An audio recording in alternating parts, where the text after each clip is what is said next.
Onomene Adene. She joins us this morning in our Lagos studio. Good morning, and thank you for joining us on the program. Good morning. Thank you for having me. It's great to have you too. I know this has been a challenging period for you, your family, but if you could just take us back to what happened that day. There's been a lot of accounts on social media, but I know that you have firsthand what happened. So please tell us what happened. Okay.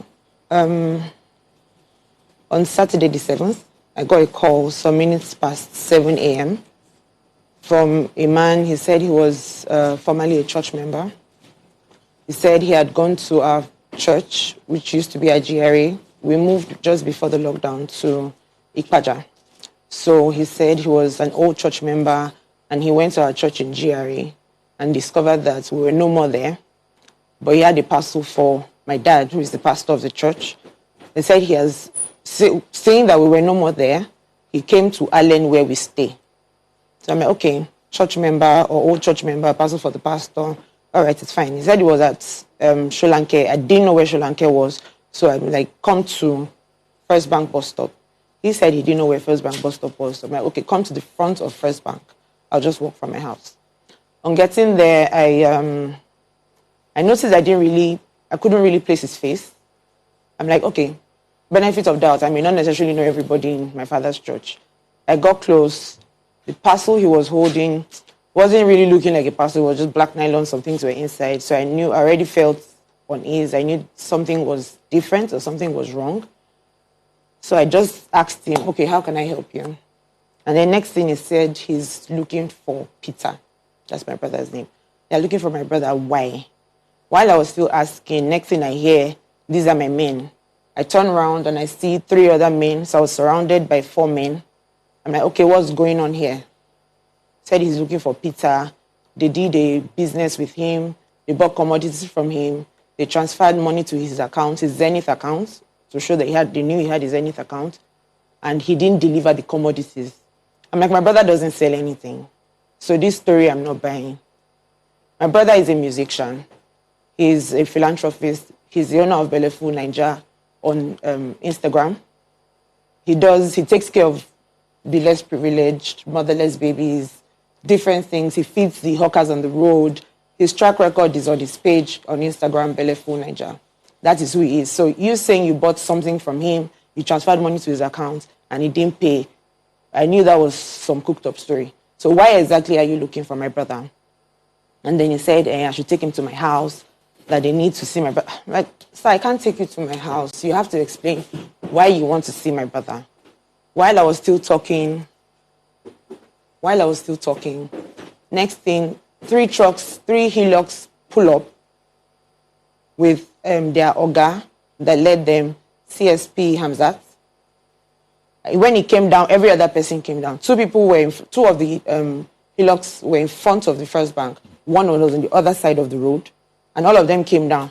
I'm like, madam, why are you delaying? I'm like, okay, it was like a movie. What's going on right now?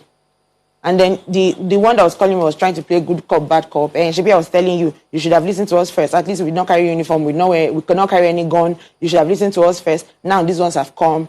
I'm like, she so asked me to get into the car. I didn't want to go into that car because... So I just asked the guy that made the call. I'm like, my house is close by, let's just walk. My house is close by, let's just walk. So they deceived me, in quotes, to get to my brother. They pulled me out to get to my brother. When they got to the house, they were still telling the story of how they bought commodity from him and he didn't deliver. Even when the lawyer came in, because we started making calls there and then, some people came in. Even when the lawyer came in, the lawyer still asked them, are you here to effect an arrest?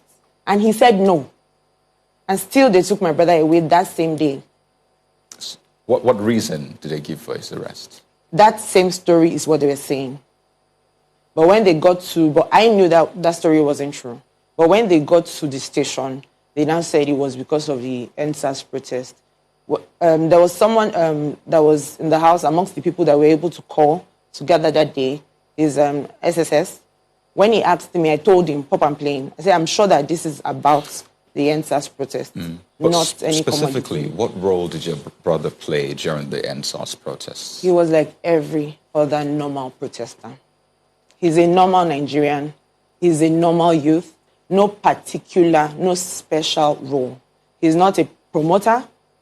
He's not a convener. We are seeing different stories, different headlines out there. He's like every other normal person. His pictures are out there. The people that slept outside Alausa branch, he was on the floor with every other person. If he was the promoter, if he was the convener, if he was anything big to them, in quotes, I mean, they would have given him some level of some comfort, maybe prepared a bed somewhere, or maybe put him in a hotel room overnight, you know. But he was like every other normal person, every other youth out there. He's a protester like every other person, not a promoter, not anything big or special. Well, just as you said, one of the news making the rounds is that perhaps there was a plan. You know, they said that he released a flyer with his phone number on it. Yes, there was a flyer that there was supposed to be another protest that Saturday morning in honor of the souls that were lost in the other protest. Yes, so there was a flyer that was released and 2 numbers were there. The second number was his number. I don't know, do you know the first number? The second number was his number.